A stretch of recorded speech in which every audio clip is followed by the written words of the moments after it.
There are two ways for art to incorporate life. The convenient way is the road of reason, which incorporates life only in its randomness, its sad and foolish ordinariness. The steep road that leads over chasms, that is the road of the soul, for which life is deep sleep and an agonizing presentiment of different kinds of relationships, different kinds of profundities than the ones that our pitiable reason can penetrate.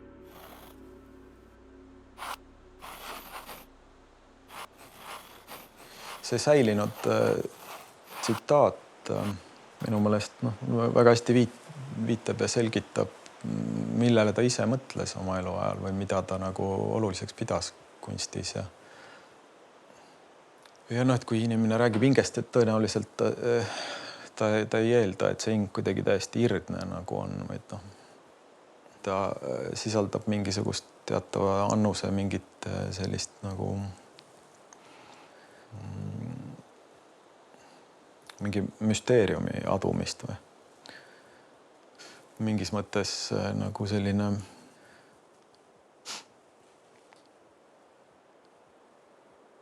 rumalast ja sellisest kitsarinnalisest nagu pragmaatilisusest vabastav vaade.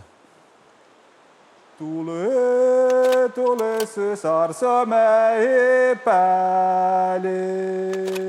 Konrad Mägi was born in the countryside, in the middle of small hills and large woods, walking all of his childhood on the moss-covered forest floor, or on the simple floor of his home. He was educated only for a couple of months. It is doubtful that he ever encountered any paintings in his childhood, or if he did, then only a few. Despite that, longing for art was something he experienced from an early age. Peaaegu olematu kunstieluga. 20. sajandi alguse Eestis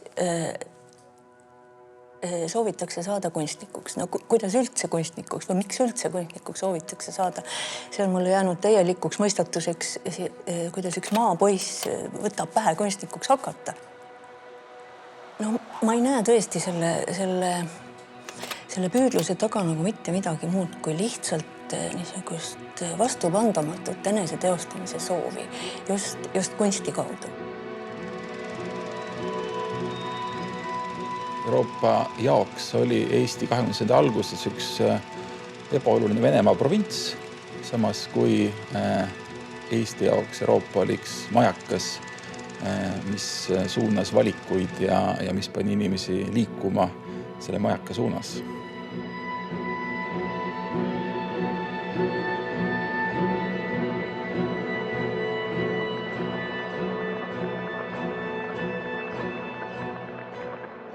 In order to become an artist, Konrad Mägi had to leave Estonia. First, he studied in St. Petersburg, but he was disappointed in the strict rules applied to art there. He left the school and started to look for a place where art was understood as a space for both the personal and the universal. Mägi jõudis 1907. aasta sügisel Pariisi ja tema jaoks mulle on ikka tundunud, oli see nagu niisuguse rahuta natuuri peaaegu et viimasel hetkel kollapsist päästnud niisugune teraapiavorm. Yes, Paris, the city of Konrad Mägi's dreams. This was the place where he wanted to be reborn, and this time as an artist. He loved Paris, but Paris kept its distance.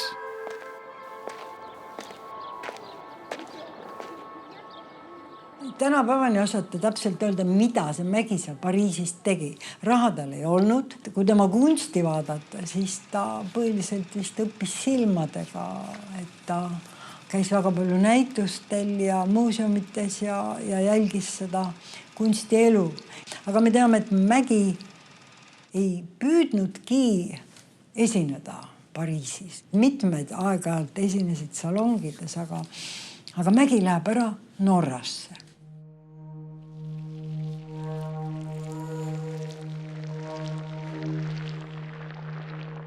Kui ta 1908-1910 Norras oli, siis kujunes ta tegelikult kunstnik ja see esiteks Norra loodus ja Norra loodus on kahtlemata inspireeriv, pakkudes niisugusi peaaegu et arhitektuurseid vorme tõesti maalikunstniku jaoks. Kui ma vaatan Eesti tolle perioodi kunsti või loen selle sajandi alguse kirjandus, siis kindlasti torkab silma, et suhe loodusega on midagi hoopis muud kui kusagil vanas Euroopas. Ja sellel on ka väga lihtne põhjus. Vana Euroopa oli juba keskajast saati enamik oma loodusest hävitanud, maha raiunud, ära söönud või lihtsalt maha müünud. Ja see on ikkagi päris selge eristus meie jaoks, et nii tugevat sellist suhet loodusega nii visuaal- kui kirjakultuuris Lääne-Euroopast me ei leia. Meie kultuuriline eripära 20. alguses eeskätt seisnes siis looduse sellises tajutavas, teravas kohalolus meie kultuurilises keskkonnas, et loodus ei olnud midagi võõrast, loodus ei olnud midagi kaugel seisvat, midagi sellist, mida ei sünni raamatusse või maali panna, pigem, mis mõtlesid, et on kuidagi genuiinne, loomulik, oluline suhe loodusega, mis sealt välja joonistub. In Norway, Konrad Mägi rediscovered his childhood closeness to nature. Nature wasn't merely a decorative object for him, something to be looked at from a distance and painted without intervention. Nature was a space for the irrational, for the metaphysical, for the religious. The woods, the lakes, and the hills were his church. Nature was the place where his soul found close contact with the supernatural. Mulle on olnud see Mägi maaldisse sisse elamine tegelikult pigem nagu mõistuse ülene tegevus või mingi meditatsioon, et seal võib-olla seal kusagil on peidus ka need tema enda elu seigad ja meeleseisundid. Võib-olla see on minu eneseprojektsioon või on see mingisugune suur ühisväli, et see ei olegi nagu kõige tähtsam. Nad on loonud mingi kanali minu meelest, mis hakkab, see ülemeeleline kanal hakkab tööle ja siis igaüks võtab sealt vastavalt oma loomupärale, et see on see mõnus seletamatu tasand, mida ei saa kunagi sõnastada, mis teeb huvitavaks kunsti alati just.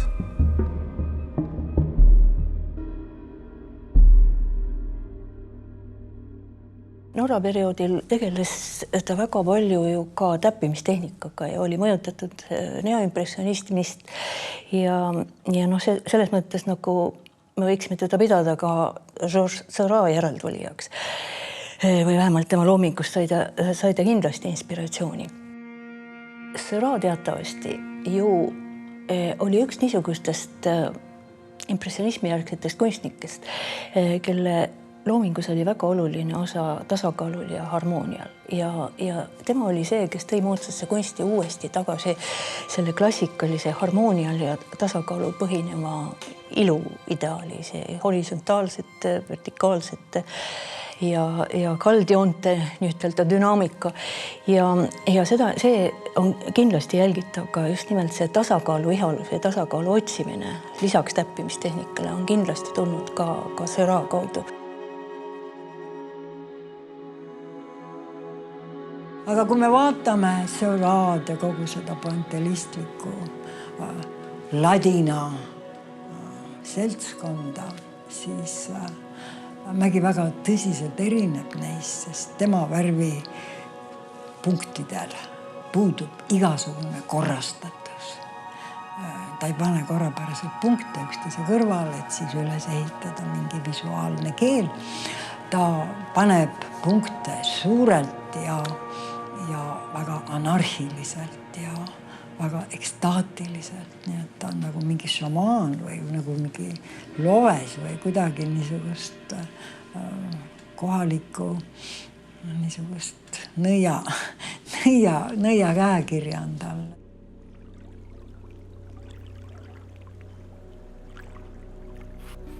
Happiness is not for us poor sons of the earth.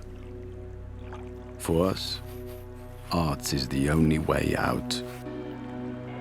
And in the very moment when the soul is filled with eternal suffering of life, art opens something life is not capable of. There, in art, in one's own creative work, one can find peace.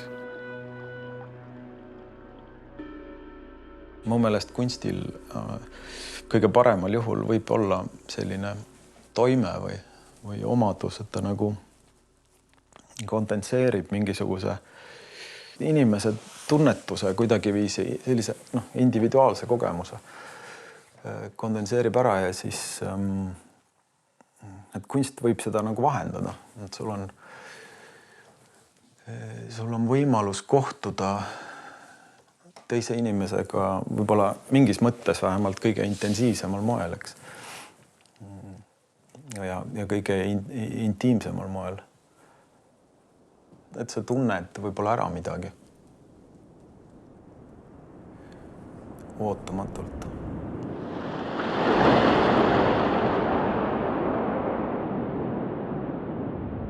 Ma usun tema neid pilte vaadates, siis see on pigem ongi kõiksus või midagi sellist. Nagu kõige suuremas mõttes. Või teiste sõnadega öeldes ilu. Et kuidagi need saare pildid on justkui selline puhas ilu, valgus, selgus. See nagu ei olegi midagi muud, värvid.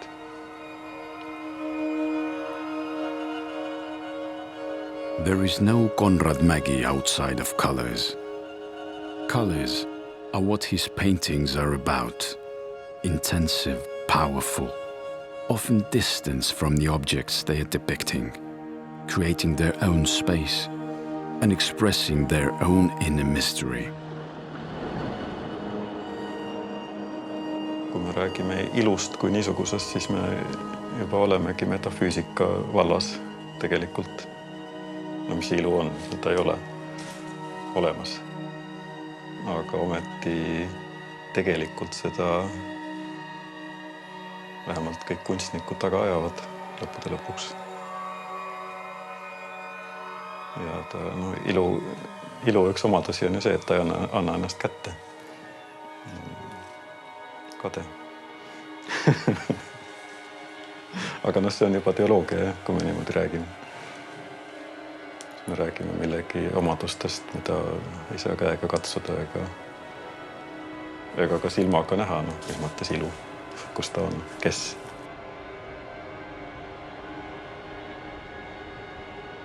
In his 40s, Konrad Mägi was a renowned artist in Estonia. He was famous and influential. Yet he never saw art as a way of being popular. Quite the opposite. It was a way of being intimate. Through art, he expressed his inner shocks, desires, and utopias. And when his health suddenly got worse, the fear of death and the desire for escaping this poor world kicked in. Tema puhul oli see just väga huvitav mulle vähemalt, et see oligi nagu maastikumaal, aga lihtsalt nii intensiivselt läbi filtreeritud mingi psüühilise seisundi, mis või läbi inimese. Et ta muutus peaaegu, see kõlab tänapäeval võib-olla totralt isegi, aga mingiks selliseks nagu peaaegu metafüüsiliseks kogemuseks või omamoodi, et selline nagu lihtne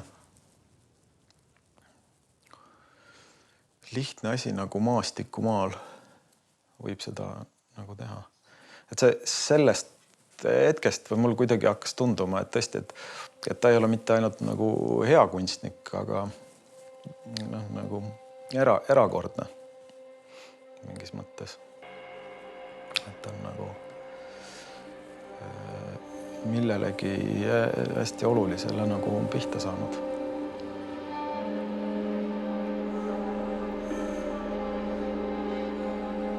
Mägi suutis ka mingitesse seisundisse jõuda, kus see asi oli, kus üldse on muudetav see, mida sa näed. Et enne varasem kunst elas selles maailmas, kus tuli väga truu olla sellele, mis nagu paistis või nagu käsitööline rohkem olla. Aga siis Mägi oli esimesi vabu mehi selles mõttes selles Eesti kunstis, kes oli julgelt subjektiivne. Tal olid omad eeskujud, aga ta muutis selle ikkagi. Ta tegi nii, et seda maastikku nägi ainult tema sellel hetkel just nii. Et minu meelest see selline nagu jatuke nagu jõe pinna maalimine, et see on sellel hetkel ainult selline ja siis ta kaob. Ja see kaob ka sellest vaatajast, sest vaataja ka muutub samamoodi. Konrad Mägi's health deteriorated quickly. He was only 45 when he painted his last works. 15 years after starting to work as an artist, and approximately 400 paintings later, he was already finished.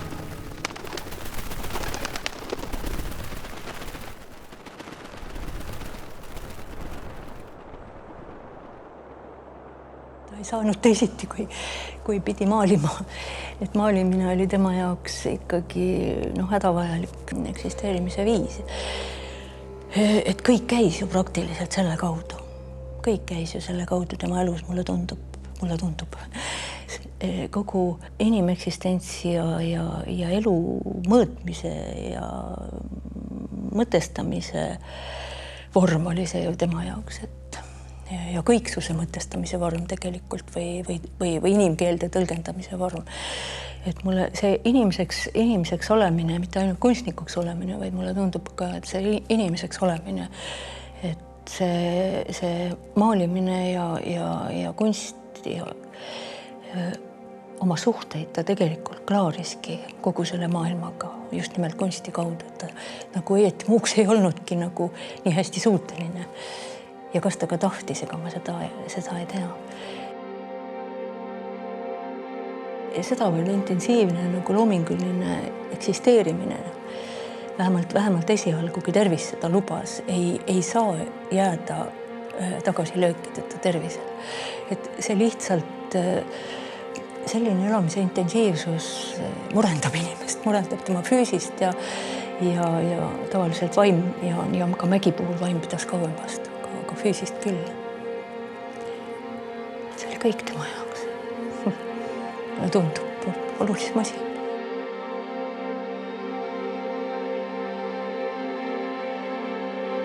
For reason, 2 times 2 is 4.